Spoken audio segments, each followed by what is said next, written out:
So, me and my friend here, we run a successful USTA league team.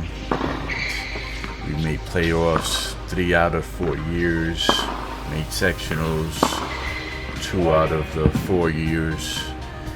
Now we actually made it to nationals. So we're getting in some practice sessions. We're helping each other out.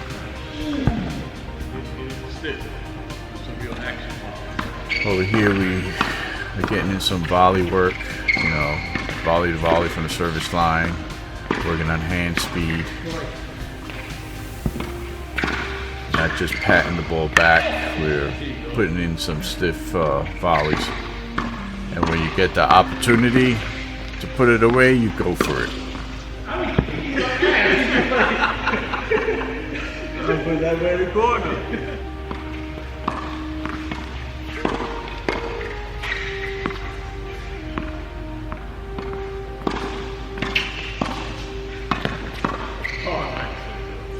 Yeah, you're keeping up.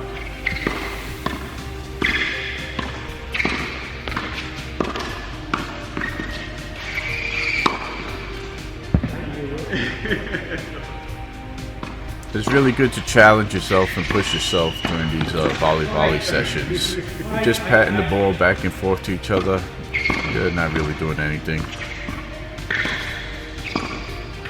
Improvement only comes under stress and pushing yourself to a higher level.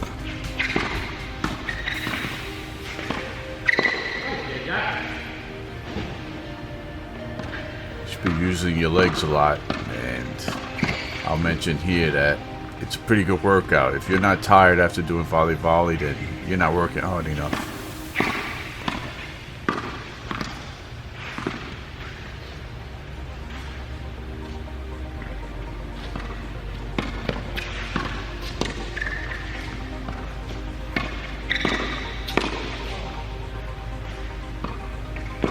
There you go.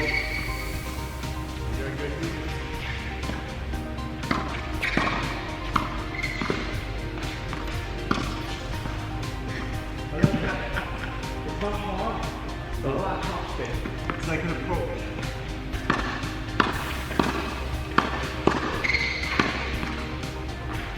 Shots. You idiot!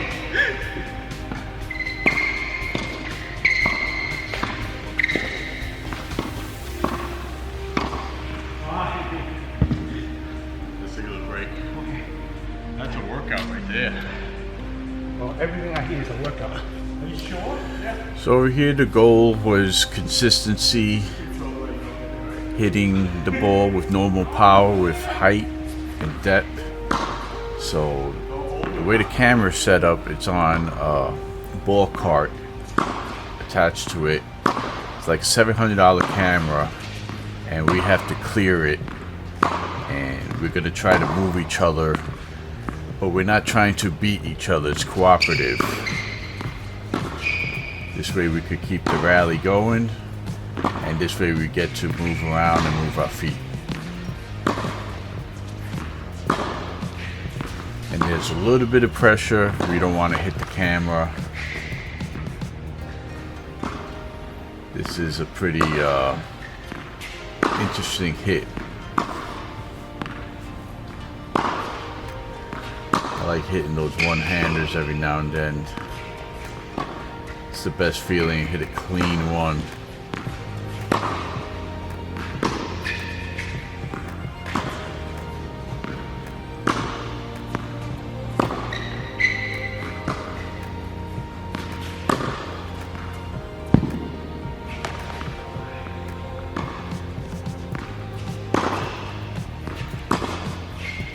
Clearing the net about 3-4 feet. Sometimes you have close calls.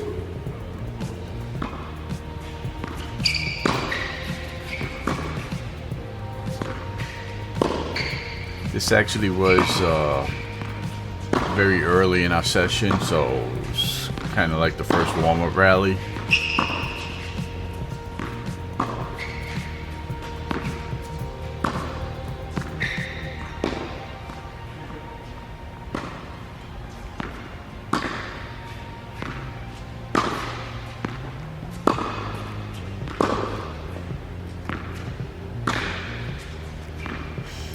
both have issues with overhitting in the heat of a match, going for too much when normal power, which is the power level you have that your shot goes in most of the time, that shot is what wins you matches.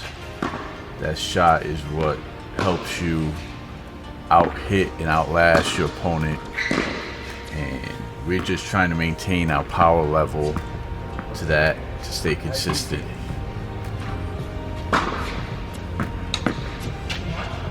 We're really just trying to fight the urge to overhit, because that kills a lot of 3-0, 3-5 players, even 4-0 players.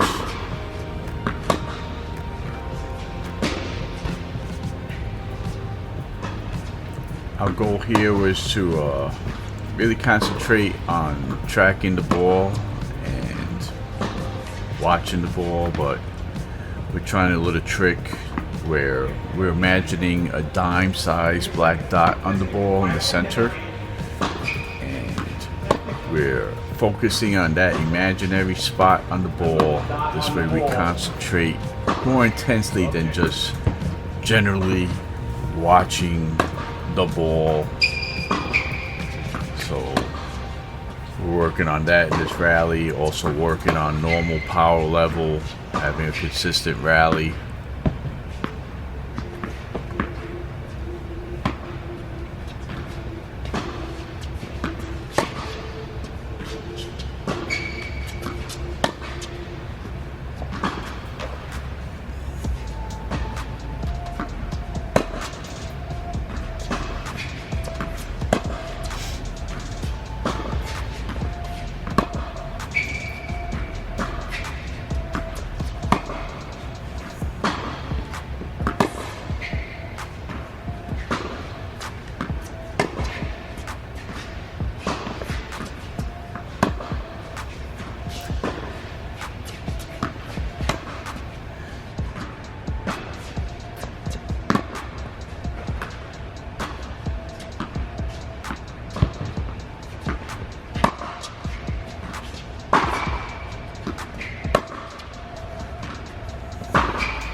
See, he overcooked that one, and that's where he gets into trouble in matches.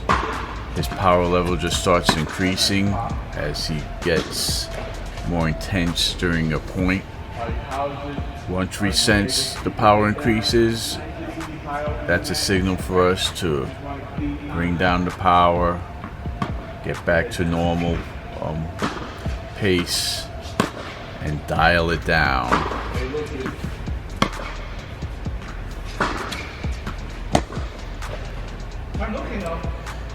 Now we move on to watching contact and staying focused, watching contact even when the ball is gone off the strings.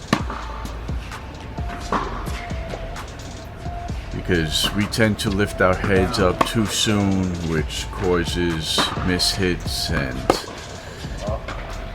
poor contact, which affects the shot greatly. Even right here, the first shot. Look at contact. Stay your head down. We're trying to keep our head down, exaggerate the length of time we watch contact, just to try to retrain ourselves from lifting our heads up too soon. Good. Sounds good. You tell the difference.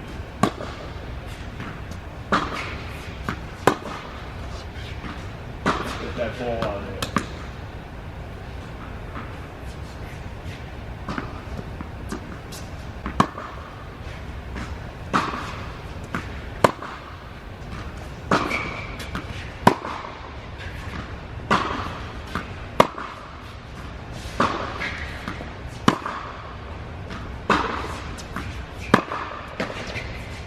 Man, it was last. There's a little slow motion montage here so that we could check our heads to see if we're still watching contact when the ball is off the strings already and on its way down the court.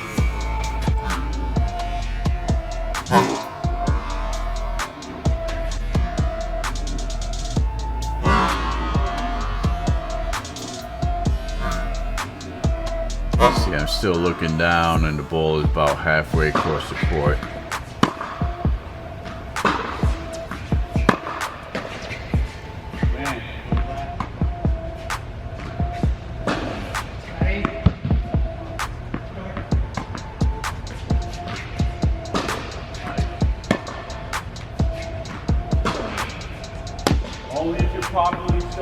See, there's where he gets erratic with his power and just flies out of control. So we're gonna get back on the track.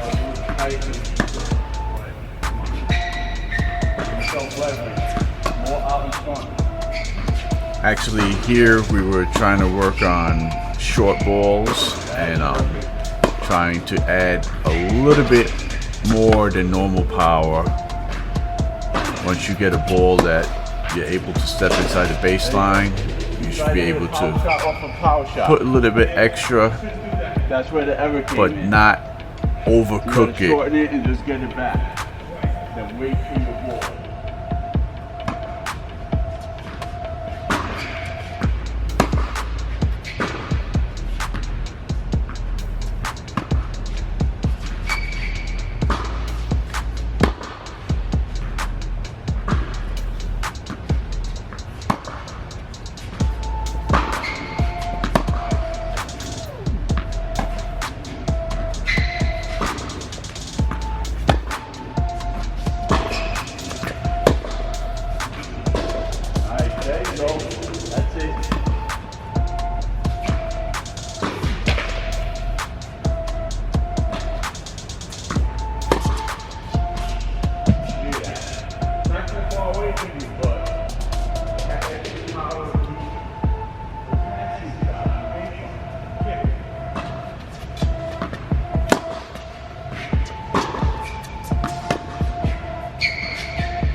We're here trying to test out power shots. Of course, the errors start creeping up.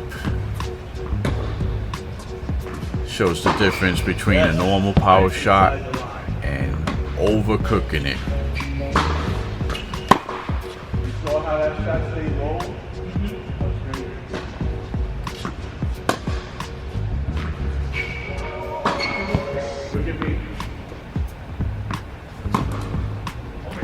Now we're back to holding eye contact. What happens? I'm trying to break an old habit and develop a new habit. So I make bad things.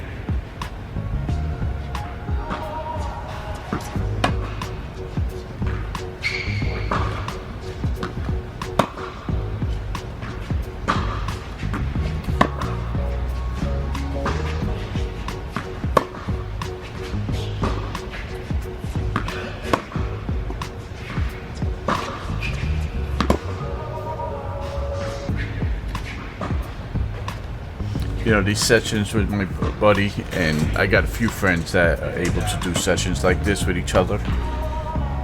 It's hard to find someone that's willing to do stuff like this with court time. Usually they just want to hit or just play points and play sets.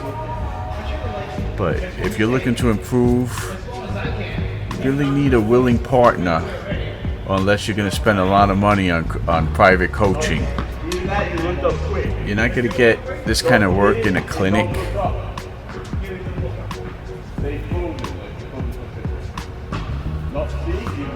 You know, we're here, we feed off of each other, we come in with a plan to practice.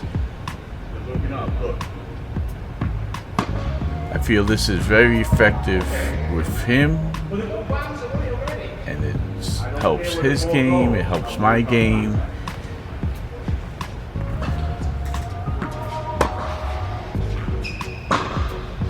This is what quality practice is. Now, if I didn't have his partner, if I'd done this before, I drop hit balls from a basket on a court by myself, and I practice hitting certain zones in the court. I don't care for practice against the wall because that doesn't really simulate hitting a tennis ball on a court. I wouldn't recommend it. I'd rather you go drop hit on a real court. Shadow strokes are good if you can't get out. There's nothing like hitting a tennis ball, seeing what kind of spin you get off the strings. You know, a lot of people wouldn't want to work on this. You know, everybody's got different goals. My goal is to improve as much as I can. He's on the same page. I got several other friends that are on the same page. We'll go feed balls to each other. But whenever I can, I like live ball training. You know, being fed from a basket is a little unrealistic unless you're really trying to work on something technical. But if you got someone your level that's able to hold a rally and able to cooperate with hitting, then that's better than feeding from a basket. Feeding from a basket gives a working coach a huge rest if they're on court all day, you know. But a really good session is a hitting coach that's able to hit with you live balls. There's no substitute for that, I believe.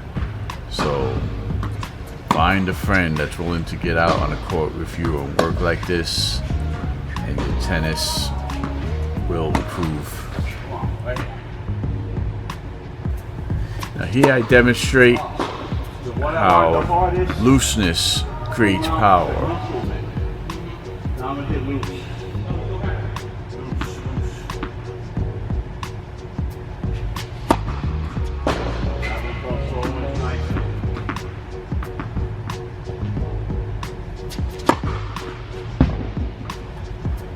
That's loose. Has power and they go in. You know, every time I try to muscle a hard serve, it just doesn't go in. It's like hitting a brick. Once I loosen up, the ball just flies off the racket, and you're not working as hard. See, that one was a nice loose hit, even though it looks like I'm freaking killing it, but that just shows you that power doesn't really come from muscling it. It comes from racket head speed and being loose. So that's about it for this video. There's just a little peek into our hitting sessions and practice sessions, and gives you an idea how probably to work with your friends. Hopefully we're able to go to nationals and put up a good showing, have some fun. I want to go out there and win some games, win some sets, and just feel like I played some good quality tennis. If you like this video, give it a like, subscribe, and thanks for watching.